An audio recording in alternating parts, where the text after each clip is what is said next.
The summer of 1980 cast a long, chilling shadow over San Francisco. A creeping dread settled upon its residents as neighbors, family members, and friends began to vanish, swallowed by an unseen predator, leaving no trace behind.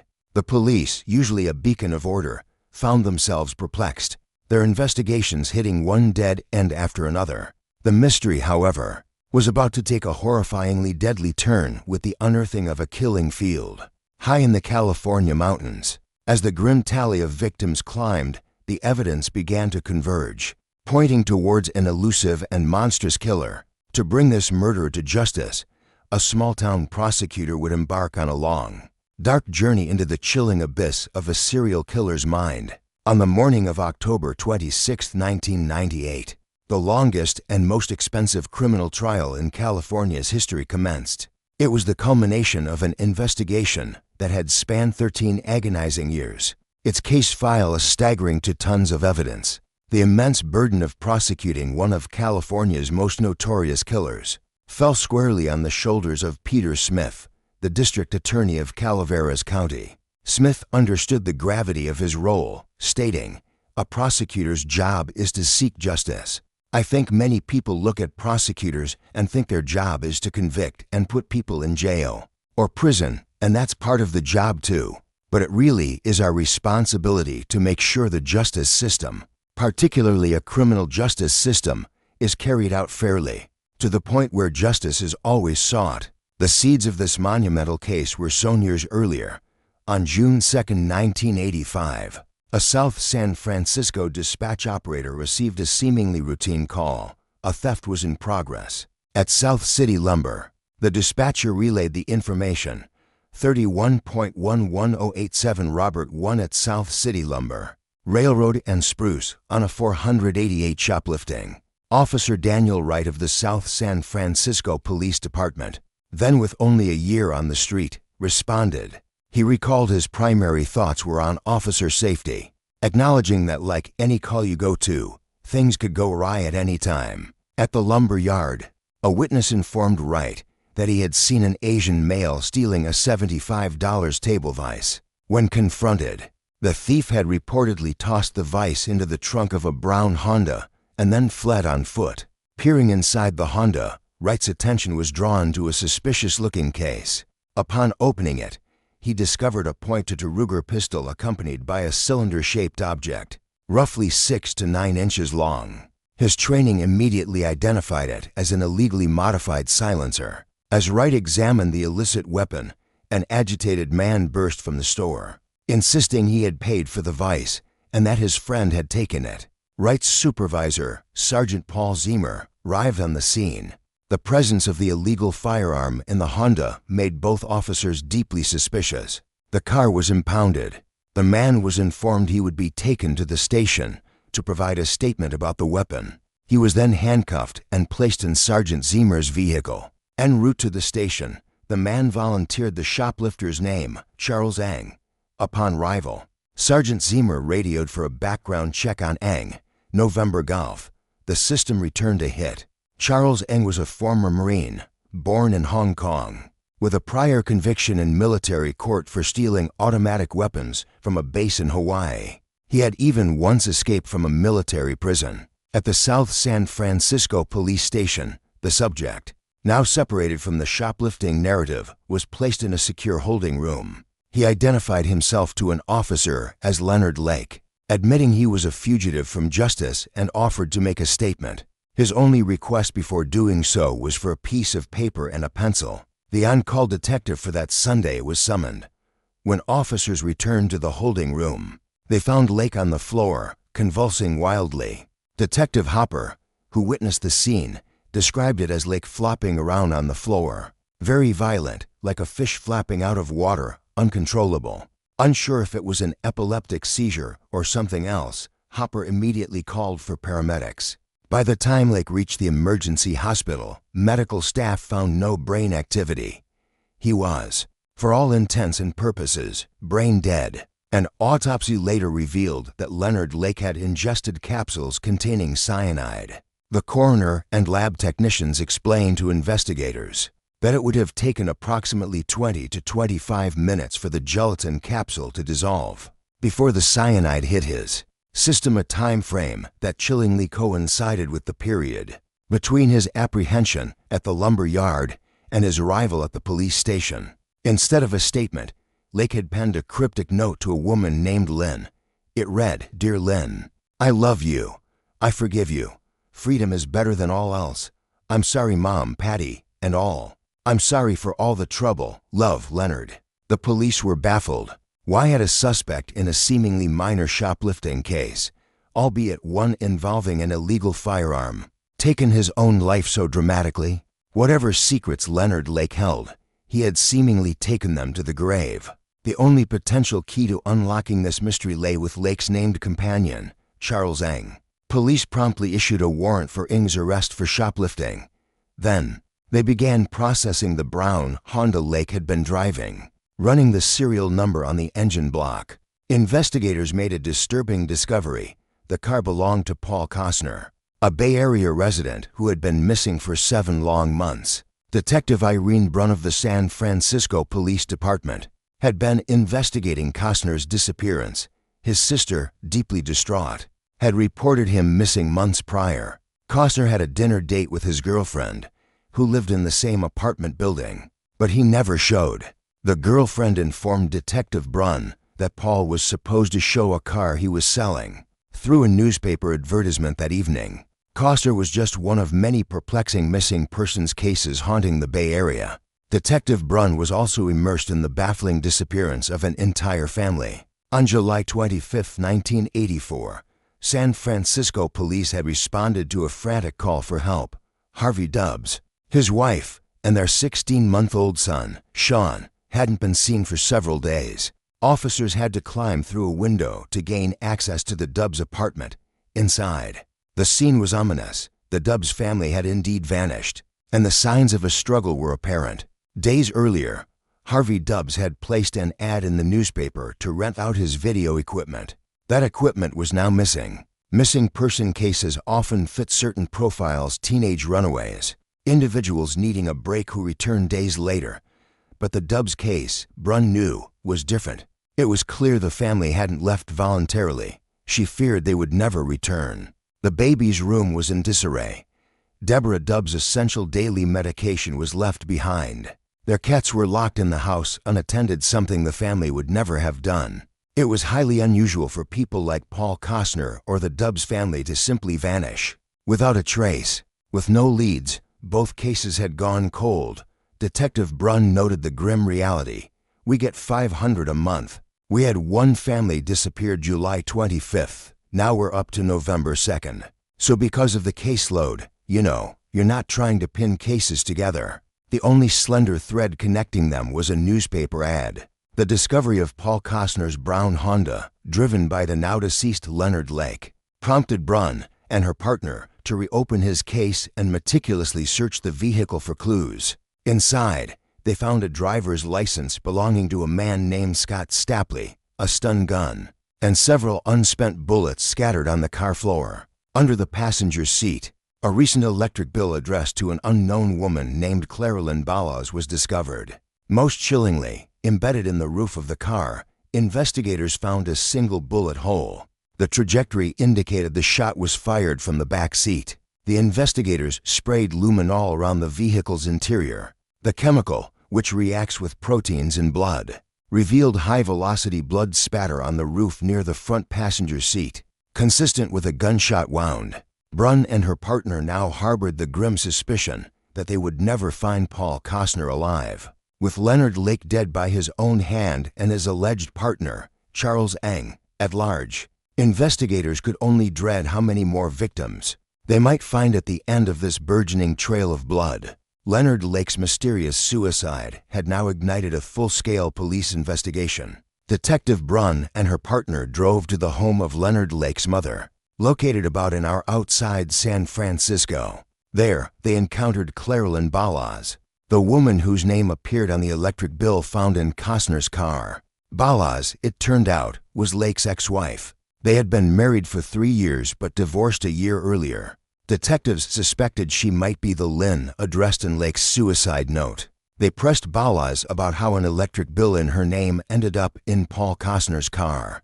Balaz explained that the address on the bill was for a cabin her family owned in Calaveras County, Northern California. Although Brunn and her partner were eager to search the cabin immediately, Balaz claimed she was too busy to take them there until the next day, forcing the detectives to postpone their search. "So we called the Calaveras Sheriff's Department," Brunn recounted, "and told them that we were going to be coming up the following morning and why we were going, and if it was possible for them to have somebody keep an eye on the property." Calaveras County, a sprawling expanse of over 1,100 square miles of wild terrain, was policed by a mere 34 officers in 1985. The sheriff dispatched 2 deputies to watch the cabin, located outside the town of Wilseyville. A metal gate barred their direct access to the property.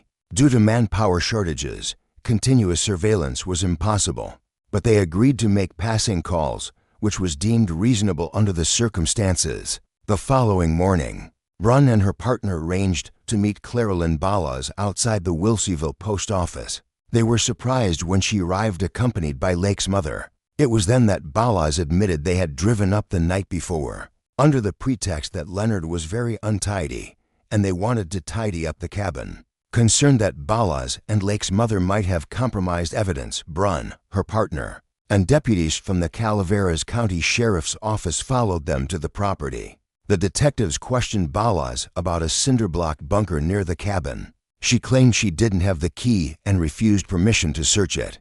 Lacking sufficient probable cause for a warrant at that moment, detectives had to limit their search to the cabin itself, a consent search.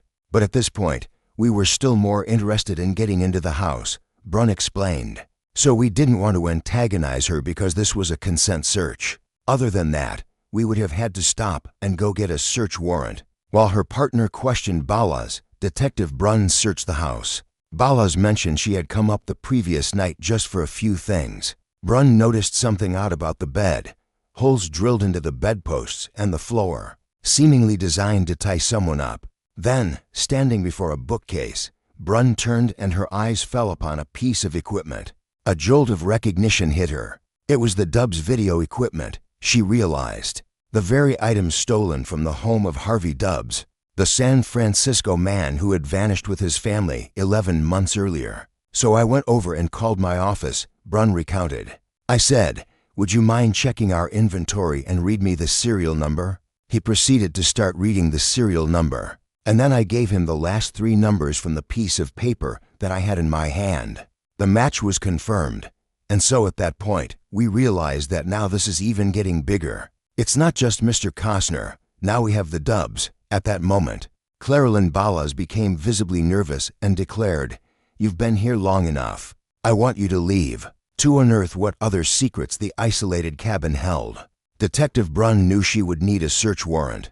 The investigators left the property, but this time, they ensured the cabin would be secure until their return. The discovery of video equipment belonging to the Dubs family, missing for nearly a year, at Leonard Lake's Calaveras County cabin provided investigators with sufficient probable cause to petition a judge for a warrant. Ron McFall, leading the investigation for the Calaveras County Sheriff's Office, confirmed, "We did get one that day, and later that afternoon, we went back to the residence to conduct a search of the residence and the property.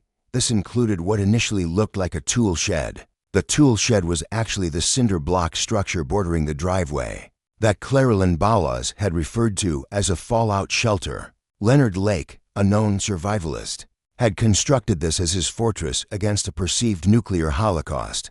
As the heavy doors swung open, investigators braced themselves for what they might find inside. "And we went into the tool shed," McFall said, "and we saw 21 photos of young ladies, 18 to 23 years old. And so we were at that point really concerned about who are these females, who are these ladies. Many of the photos depicted young women in various stages of undress, some nude. It was unclear who they were or where the photos had been taken, but a chilling fear rose that these might be trophies, like those kept by serial killers." They also found a journal penned by Leonard Lake. In it, he wrote of The Collector, a novel about a butterfly collector who captures his ultimate prize, a young girl named Miranda. Lake's journal entry read, "The collector. Has it really been near 20 years I've carried this fantasy? And Miranda, how fitting. My lovely little prisoner of the future." Other entries referred to a series of operations under the heading of the Miranda Project. The investigators could only speculate as to its ominous meaning. About 100 yards from the bunker, Ron McFall and the other investigators noticed the ground scarred by a series of several fires. "We noticed at that point approximately 7 different burn sites on the property," McFall stated. "We decided to look at the burn sites a little further, and we found what we thought may be bone fragments, but we really weren't sure if these piles of ash contained human bone. Someone had attempted to conceal an unspeakable horror." Now desperate for answers, investigators ran the license plates of a truck parked near the cabin. It belonged to Lonnie Bond, Lake's neighbor.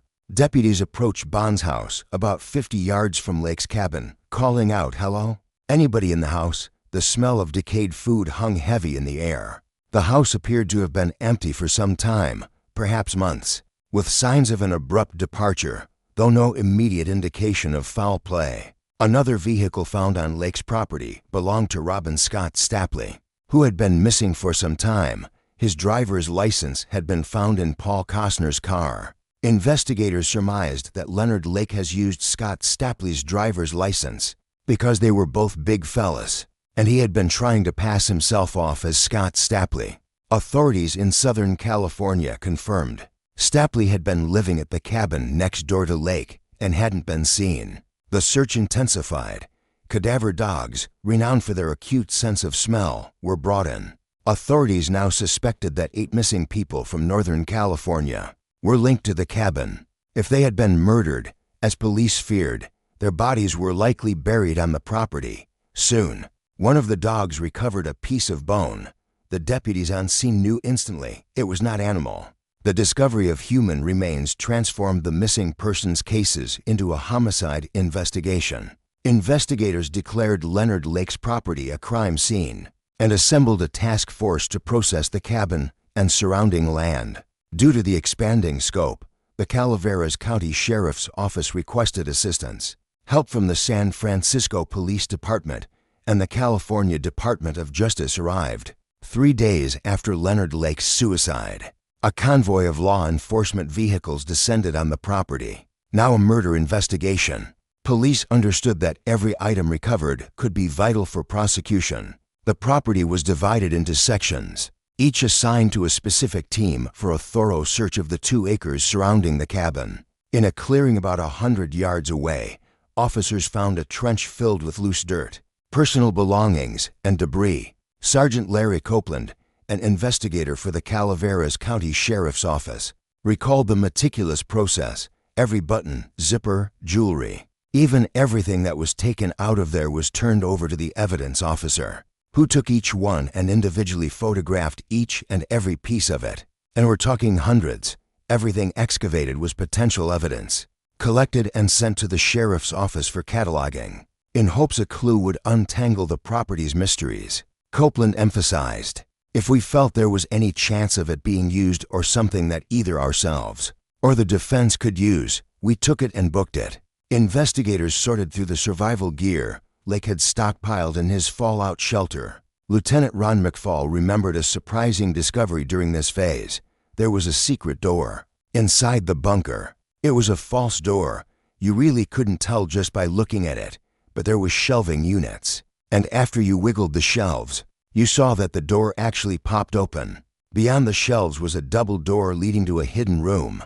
This inner chamber, off to the side, was another 3-foot by 6-foot compartment. The cramped space contained a homemade wood cot, a crude shelf with toiletries, a roll of toilet paper, and a small ventilation hole near the ceiling. Affixed to one wall was a typed list of rules, including, "I must always be ready to service my master, must never speak unless spoken to. I must always be obedient and never look my master in the eye." From outside, investigators could see into the small room through a 2-way mirror. They also noted damage to the door hinges at the bottom. You'll further notice the hinges are bent from obviously pressure from inside the door pushing out.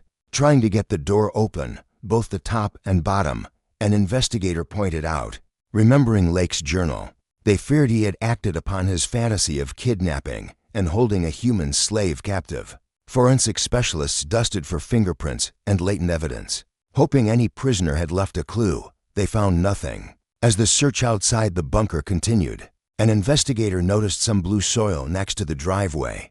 There, they found a 5-gallon plastic paint container. As darkness fell, the task force suspended its search inside the cabin. Investigators viewed one of the videotapes they had found buried in that plastic container. They could hardly believe what they were seeing. The case was becoming more frightening with each piece of evidence, but nothing could prepare them for what lay ahead. After 2 days of searching Leonard Lake's cabin, investigators feared more than 8 people had been killed and possibly buried on the property. On the second night, the task force moved inside the cabin to view the videotape found buried in the plastic container. The tape depicted 2 women suffering extreme verbal and psychological abuse at the hands of Leonard Lake and an accomplice, who demanded sexual submission under the threat of violence.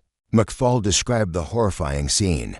We also observed an Asian male on the tape, and he had a knife in his hand, and he was cutting the clothing. This would be the blouse, the top, as well as the bra strap, removing clothes from the female. The Asian male was identified as Charles Ng, the shoplifter Leonard Lake had named just prior to his suicide. The Homicide Division of the San Francisco Police Department launched a full-scale manhunt for Charles Ng. Investigators started with a search of Ng's San Francisco apartment, collecting video equipment and a number of videotapes, all tagged as evidence. San Francisco homicide detective Eder DeLatz, who led a task force investigating the year-old disappearance of the Dubs family, noted that the equipment Lake and Ng had used to videotape their captives had once belonged to Harvey Dubs. Investigators had obtained Dubs' California driver's license photo and, through a photo collage shown to neighbors, identified him as one of the men seen leaving the Dubs home. One of the Dubs neighbors told investigators that the night before the family was reported missing, she saw 2 men leaving their residence. One man carried a large duffel bag. Though it was dark, she stated she could identify him. This eyewitness's critical identification of Charles Ng gave investigators probable cause to issue an arrest warrant. Leonard Lake's ex-wife, Claralyn Ballas, was questioned about her ex-husband's association with Charles Ng. She agreed to talk, but only after her attorney secured an immunity deal from the district attorney's office. Ballas claimed ignorance of the murders. She did tell them that after the shoplifting incident, Ng had walked to her house. Concerned, he asked, "What kind of trouble are you in?" The 2 drove back to the lumber yard to check on Lake, but seeing him talking to the police, they returned to her house. They waited, expecting a call from Lake, who was now in police custody, when no call came. Claralyn drove Ng to his apartment. Ng told Claralyn he had to get out of town.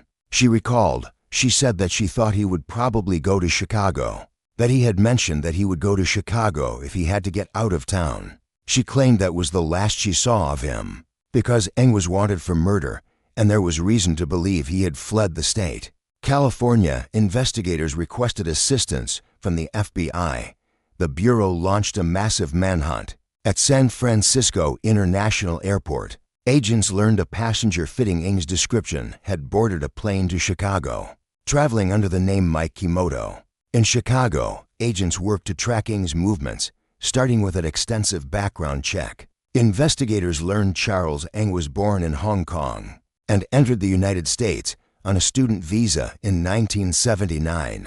He enlisted in the Marine Corps, but was eventually arrested for stealing weapons. He escaped from prison and, on a friend's advice, hid out with Leonard Lake and his wife, Claralyn. Ng stayed with the Lakes for 6 months in Philo, California. Simultaneously, ATF agents were building a case against Lake for possession of illegal firearms. In the spring of 1981, they arrested both Lake and NG. Lake skipped bail and began life as a fugitive. Ng was sent back to prison to serve the remainder of his original sentence. Released in 1984, Ng immediately returned to the San Francisco Bay Area, picked up at the airport by Claralyn Ballas, and rejoined his buddy, Leonard Lake. Charles Ng was an experienced fugitive with a wide network. To develop more leads, the FBI placed him on their 10 most wanted list, focusing efforts on his friends and acquaintances in the Chicago area. As the investigation into Charles Ng expanded, the body count in Calaveras County continued to climb, not far from Lake's cabin. Investigators unearthed 2 intact bodies wrapped in sleeping bags. Calaveras County Coroner Terry Parker described them as mostly skeletal remains that were wrapped. You couldn't really make out if they were men or women because of the time that the bodies had been there due to the deterioration. Parker could only make a cursory examination at the site. It appeared both victims had been gagged and handcuffed. He requested help from the San Francisco medical examiner, who had a strong forensic department. The bodies were removed and transported to his office. At autopsy, the San Francisco medical examiner determined both victims were males who had been shot to death. Using dental records, he identified them as Lake's neighbors, Lonnie Bond and Scott Stapley. In Chicago, the FBI got their first lead. They learned that after serving time on the weapons charge, Ng had kept in touch with a former cellmate. This man described driving Ng first to Detroit, then to the border town of Chatham, Ontario, where they parted ways. A witness then came forward, telling agents he had seen Ng board a bus in Chatham bound for Toronto. Agents knew Ng's sister lived there. The FBI deployed a surveillance team at her apartment, but the fugitive never showed. After days, the trail grew cold. A suspected serial killer was now roaming free in Canada. As word of the multiple murders spread, the news media descended on the property in Calaveras County. Don Lasseter, a true crime author who wrote a book on the case, noted, of course, the media, when they first heard of this, rushed to the site, and daily the media coverage grew. And it got coverage all over California, and certainly all over the United States and even in Canada. Investigators agreed to let the media onto the property, showing them the site and allowing them to videotape some collected evidence. News reports displayed bone fragments, with investigators stating countless similar fragments were scattered over 1/3 of an acre. The California Conservation Corps was recruited to help collect bones. Many working on hands and knees, investigators amassed 10 pounds of bones. The local coroner reported 5 bodies found so far, though the Calaveras County Sheriff believed there could be as many as 20 victims buried there. Investigators hoped media exposure would help identify the 21 women depicted in the photographs. From Lake's bunker, we certainly want to know the circumstances of the photos when they were taken. A spokesman stated, "We're interested in knowing anything we can about Mr. Lake and Mr. Ng." A telephone hotline set up by the Calaveras Sheriff's Department soon began pouring in calls. Detectives believed Leonard Lake and Charles Ng had crossed paths, with as many as 25 people later reported missing. Working under San Francisco investigator Eder DeLatz, the task force tried to piece together leads to locate Ng or identify the growing list of victims, anybody that had anything to do with either Lake or Ng. We attempted to identify and find out if they were still alive, and if they were, what their relationship was, DeLatz explained. And it was through that process that we began to identify different victims. Task force members circulated photos of personal belongings found on the property. Relatives and friends of the missing faced the horrifying realization their loved ones might be among the dead. The list of potential victims was harrowing. The Dubs family from San Francisco, Randy Jacobson, a friend of Lake's, found buried near a chicken coop, Jeff Gerald, who worked with Ng at a moving company, and his friend Clifford Peranto.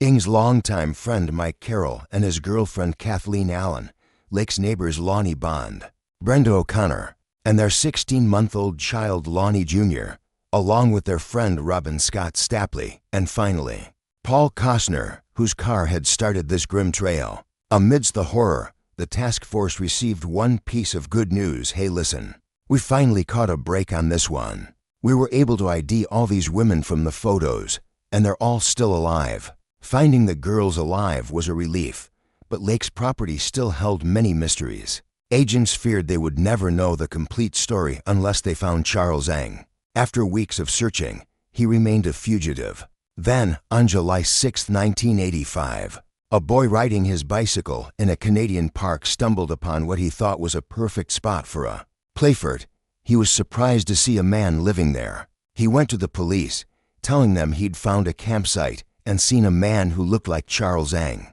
whom he recognized from wanted posters. He led police to the makeshift shelter, only to find Ng had fled. Later that same day, Charles Ng would make the mistake investigators had been waiting for, ironically. The same mistake that initiated the police investigation a month earlier. A security guard in a Calgary department store confronted a young Asian male as he slipped stolen merchandise into his knapsack. As the guard struggled with the man, who was armed, the guard was shot in the hand.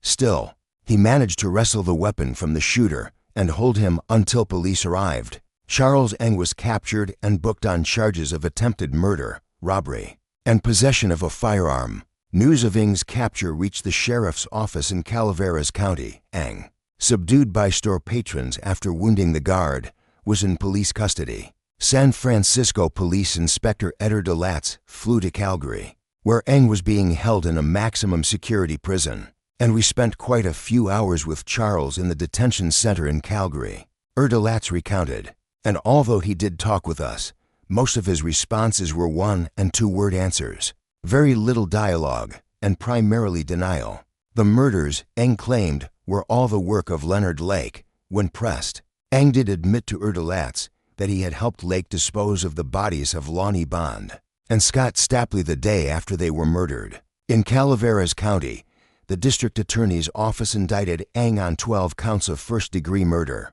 making it possible to seek the death penalty. However, Ng's flight to Canada created a significant obstacle. District Attorney Pete Smith explained, there was an extradition treaty between the United States and Canada at the time, and in that extradition treaty, there was a condition that nobody would be extradited from Canada back to the United States who faced the death penalty. There were exceptions, though. If the DA's office could prove to a Canadian court that Ng was guilty of multiple murders, Canada would be required to hand him over. Before any extradition hearing, Ng had to stand trial in Canada for the shoplifting and assault charges. To delay his extradition, Ng waived his right to a jury trial, asking for a speedier bench trial. He received a 4.5-year sentence. Until he completed that sentence, the Calaveras County DA could not initiate the complicated extradition process. Even if they could prove their case, they faced a wait of over 4 years. While the Calaveras County DA's office built their case against Charles Ng, the search for evidence continued at Leonard Lake's cabin. By this time, 5 bodies had been found and identified, hundreds of personal effects recovered, and more than 40 pounds of unidentifiable human remains unearthed. Investigators believed as many as 25 missing persons were linked to the cabin. As evidence against Ng mounted, he used his time in Canadian prison to try to fend off extradition, knowing a return to the U.S. meant a murder trial and the possibility of the death penalty. He began educating himself on the American legal system. A prison guard reported overhearing Ng tell a fellow inmate, "If you want to delay the system, you just have to fire your lawyers." On October 17, 1988, the extradition hearings finally began. Ng lost the case and appealed all the way to the Canadian Supreme Court. His appeal was denied. Within the same day, Charles Ng was placed on an airplane in Canada and flown back to California. But the pursuit of justice was far from over. Ng had used his time in Canada to arm himself with enough legal knowledge to wage an all-out war on the American judicial system. On September 26, 1991, suspected serial killer Charles Ng was finally returned to California. The Calaveras County District Attorney charged him with 12 counts of murder. Detective Sergeant Randy Grasmick transported Ng daily from the California Department of Corrections to the Calaveras County Courthouse under high security. "We had our SWAT team up on the roof for a while," Grasmick said. "We had heard that somebody wanted to kill Charles Ng. Let's face it, the last thing we wanted to do as Calaveras County Sheriff's Department was lose Charles Ng." Calaveras County was ill-prepared for such a high-profile prisoner. Their courthouse wasn't secure enough. A special cage had to be built to house Ng during proceedings. From his arrival, Ng was intent on creating havoc and delay. He tried to fire his attorneys, complained about his treatment, filed motions for better food and a shorter commute, and demanded his cage be dismantled. Each frivolous motion sapped the resources of the small DA's office, Peter Smith lamented. I didn't realize how truly huge this case was. We're very small. We have 5 attorneys including myself. It's like a very small law firm. The prosecution battled Ang for a full year before his preliminary hearing even started. The purpose was to determine if there was sufficient evidence to try Ang for the 12 murders. Lacking eyewitnesses, fingerprints, and direct blood evidence linking Ang to many of the murders, the prosecution relied heavily on circumstantial evidence. Their strongest piece was the videotape found at the cabin, titled M Ladies, which was played for the public for the first time. On it, Lake and Ang were seen torturing 2 women, one identified as Brenda O'Connor. Inspector Erdelatz described the tape's impact. Brenda O'Connor is a woman who lived on the adjacent property, and you see her on film. She's handcuffed and she's begging Leonard Lake and Charles Ang for her baby back. Of course, they killed this little baby, and it's such a sad thing to see her asking for this little baby back. The tapes were incriminating, but with so little direct physical evidence, the prosecution needed more. They turned to the testimony of Maurice Lauberg, who had served time with Ang in Canada. To pass the time, Ang had entertained Lauberg with crudely drawn cartoons depicting his crimes and stories of Lake's cabin. Seeking favor with his parole board, Lauberg turned over the cartoons and detailed his conversations with NG. One damning cartoon depicted Ang killing a baby. Lauberg testified at Ang's extradition hearing, detailing Ang's confessions. On November 13, 1992, the court found sufficient grounds to try Charles Ang on 12 counts of murder. His trial date was set for January 12, 1993. We felt that the case would be tried and over with by '93, but no later than 1994. A prosecutor recalled, "Well, that didn't happen. What did happen was delay." Now facing trial, Ang desperately tried to delay proceedings. He alleged his court-appointed attorneys were incompetent, succeeded in firing them, and new counsel was appointed. Pre-trial publicity made an impartial jury in Calaveras County impossible. So Ang's new defense team successfully moved the trial to Orange County in Southern California. A 36-foot truck delivered a mountain of case material to the Orange County Public Defender's office. Hundreds of boxes of records, witness testimony, reports, and thousands of evidence photographs. William Kelly, Ang's newly appointed counsel, received 2.5 years to prepare. The prosecution team relocated for 100 miles south, preparing for the largest case of their careers. The years of delay worried prosecutor Peter Smith. As you know, in any case, memories fade. Witnesses die, and things of that nature. And so when you tack on 6 years to the life of a criminal case, that's a long time. As trial preparations finalized, Ang again attempted to delay. But Judge John Ryan put a stop to his tactics. The case was finally going to trial. The Calaveras County prosecution team strategized with Charlene Haneke, Deputy Attorney General for California. Peter Smith described her as a tremendous lawyer and a better person, the heart and soul for this case. As prosecutors prepared for jury selection, they suffered a devastating setback. Maurice Lauberg was killed in a car accident while on parole. He was the only person to whom Ang had confessed. The prosecution had just lost its key witness. 13 years had passed since investigators first unearthed bodies at the mountain cabin. Though 25 missing people were eventually linked to Lake's property, there was only enough evidence to charge Charles Ang with 12 counts of murder. After more than a decade of delays, the trial of Charles Ang was finally about to begin. Peter Smith's first task was jury selection, because the case was going to take so long. We had to time qualified jurors, he explained. We had to bring in over 2,000 people from Orange County to ask them basically, "Can you commit to the time it will take to try this case?" While counsel was qualifying jurors, Ang, shouting obscenities, tried to halt proceedings, telling the judge he did not want a trial. Judge Ryan ordered Ang to wear an electric stun belt for the trial's duration, which a bailiff could trigger remotely if he became violent again. It took a month for attorneys to choose a jury of 8 women and for men, plus 6 alternates, each assigned a number to protect their identity. On Monday, October 26, 1998, the trial began with opening statements. Charlene Haneke rose for the prosecution. What the evidence in this case is going to show, she told the jury, is that this defendant, with Leonard Lake, planned and committed the 12 charged murders in this case. She presented a chart listing the 12 counts, stating, "The evidence will show that between a time frame from July 1984 until 1985, these 12 victims disappeared from the face of the earth, and this trial will tell you the story of what happened to them." Hanukkah described the Calaveras property as a killing field and a mass graveyard. She then told the jury about the M Ladies tape, depicting a partially nude Eng demanding massages from Kathleen Allen and cutting the clothes off. "Brenda O'Connor, we're going to play for you 2 segments from that videotape," she announced, as a means of demonstrating the evidence. The videotape was the centerpiece of the prosecution's case, intended to show Eng not just as a torturer, but one who recorded his acts. Hanukkah later reflected, "The videotape is dramatic. It is the most incriminating piece of evidence I've ever used in a case. It is also the most emotional piece of evidence. You can sense the terror and the fear those 2 victims had." William Kelly, Eng's attorney, scarcely mentioned his client in his opening statement. His strategy was simple: shift all blame to the late Leonard Lake. The defense in this case is really simple.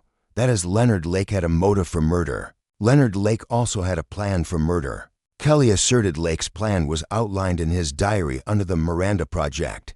Reading excerpts to the jury, Kelly suggested Lake's conspirator was not Eng, but Claralyn Ballas, Lake's ex-wife, alleging she knew about the Miranda Project and even recruited victims. "Nobody's going to walk in here, sit down in that jury box, point a finger at Charles Eng, and say, 'I saw Charlie Eng murder somebody.' It's not gonna happen," Kelly declared. Intending to discredit the prosecution's circumstantial case, the prosecution called Sergeant Larry Copeland, who testified about a startling discovery made while analyzing videotapes from Eng's San Francisco apartment. "It appeared, and I'd put this tape in and pushed play, and it started with the credits. So I pushed rewind, but I didn't push stop first. And then all of a sudden, right at the end of the tape, we went what?" Copeland had discovered a still image of 2 bodies in a wheelbarrow. This image was entered into evidence. He then identified photographs of bodies found at the cabin as the remains of Scott Stapley and Lonnie Bond, detailing how they were bound, gagged, and wrapped in sleeping bags matching those in the still image. The medical examiner testified the bodies in the image were in full rigor mortis, a state occurring shortly after death and lasting only a few hours. Eng had told Inspector Erdelatz in Canada he helped bury Bond and Stapley 24 hours after their murder. Whoever took the picture did so immediately after they were killed. The single frame from Eng's apartment linked him directly to their murders. Hundreds of personal effects from Eng's apartment and the cabin were used to link him to victims, whose remains were unidentifiable. Mitch Herblicka, the DA's lead investigator, stated, "We had over 100 pieces of evidence and about 75 witnesses to prove that those items belonged to the people who had gone missing." Kathleen Allen's sister identified a heart-shaped pendant as belonging to her. "It's a necklace Kathy used to wear all the time," she testified tearfully. Kathleen's former supervisor recounted Kathleen receiving a call on April 14, 1984, saying her boyfriend, Mike Carroll, who knew Eng from prison, had a gunshot wound and wanted her to join him. A man in a brown or bronze Honda, in his 40s, bald with dark hair and a beard, picked her up. The M Ladies videotape then showed Kathy brought into the Wilseyville residence handcuffed. John Crawford, who investigated her disappearance, explained she was told, "If you don't agree with us right now, we're going to take you into the bedroom, tie you to the bed, rape you, take you outside and put a bullet in your head and bury you in the same place we buried Mike." Kathleen was never seen again. Her manager later received a typewritten letter, dated May 6th, saying she'd found a job in Lake Tahoe. Many victims' associates received similar letters, all traced to an Olympia typewriter found in the cabin. The prosecution then focused on the Dubs family. Karen Tuck testified she was on the phone with Deborah Dubs when someone knocked. Deborah said, "Well, Deb was expecting someone to come over to talk to Harvey or see his video equipment. And then the doorbell rang. We terminated the conversation.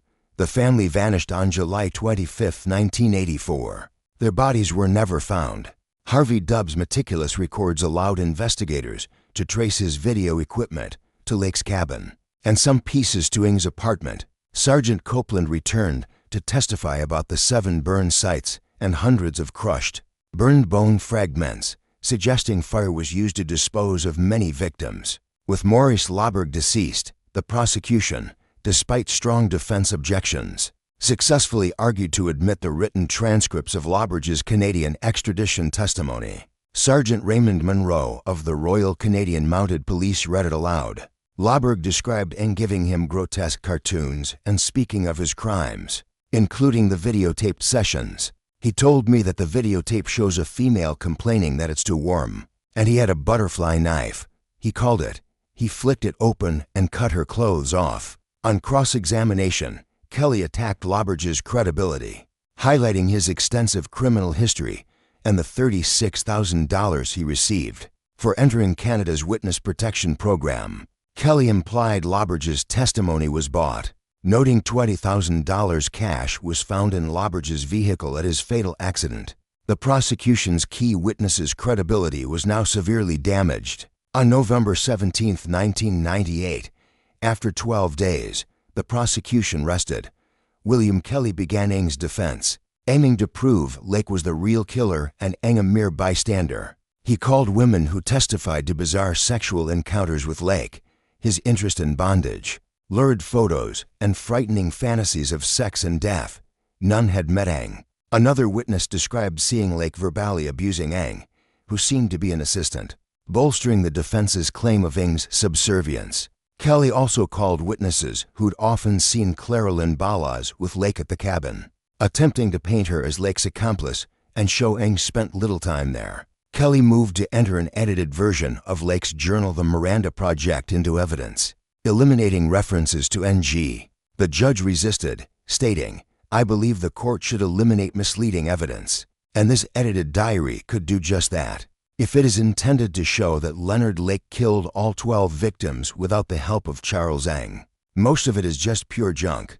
The judge deemed the edited diary inadmissible. Kelly then called Clara Lynn Ballas. He read her immunity agreement to the jury.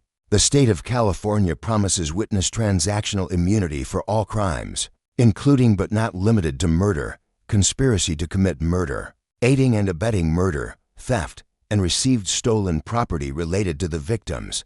Then, in a stunning move, Kelly stated, "No questions." He created the appearance Ballas had something to hide. Since she hadn't spoken, the prosecution couldn't cross-examine her. Kelly then played a tape made by Leonard Lake, describing his rationale for the Miranda Project. "What I want is an off-the-shelf sex partner, to be able to use a woman whenever and however I want. And when I'm tired or satiated or bored, I simply want to put her away." With this final glimpse into Lake's mind, the defense rested. Peter Smith made the final closing argument for the prosecution, reminding the jury of the evidence and asking for a guilty verdict. Then, the trial took its most surprising turn. After hearing the prosecution sum up, Ng filed a handwritten motion demanding to testify on his own behalf. Against his attorney's advice, Charles Ng took the witness stand on January 27, 1999.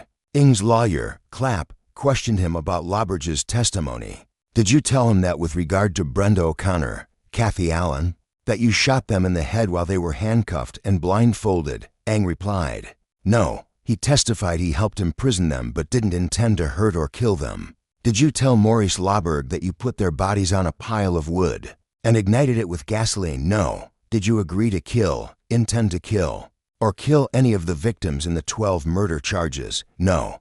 Denials continued for hours. Regarding the M-Ladies tape where Brenda O'Connor begged Ng not to take her baby, and he replied, "It is better than the baby is dead," Ng claimed, "I don't know why I said that. It was just in the heat of the moment. Some of the comments and remarks I made, I don't even know I made until I saw the transcripts." Charlene Hanukkah cross-examined Ng. "Were you present at the extradition hearing when Mr.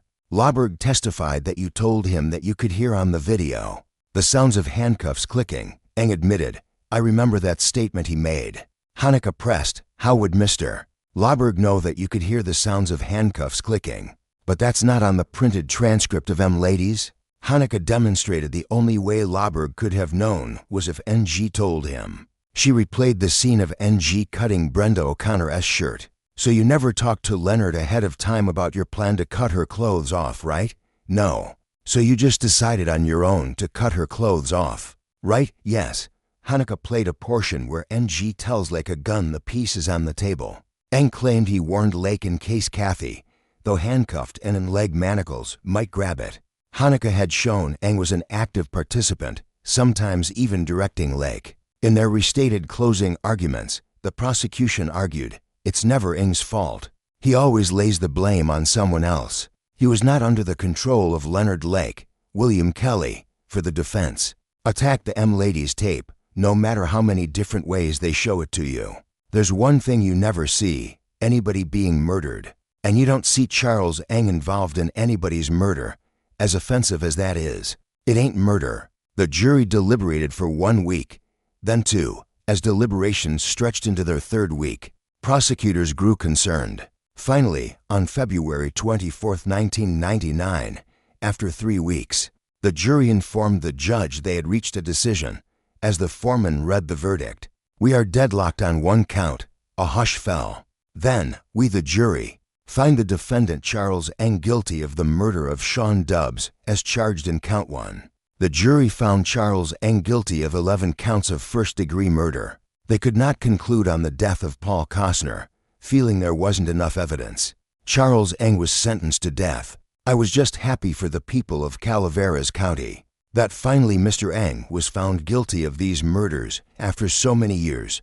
Peter Smith reflected, I'm proud of the fact that I was the district attorney at the time, and I was in essence the last person standing from Calaveras County after all these years, with a final cost exceeding $20 million. The longest and most expensive criminal case in California history concluded. For 13 years, the prosecution never wavered in their pursuit of justice. Charles Eng now sits on California's death row.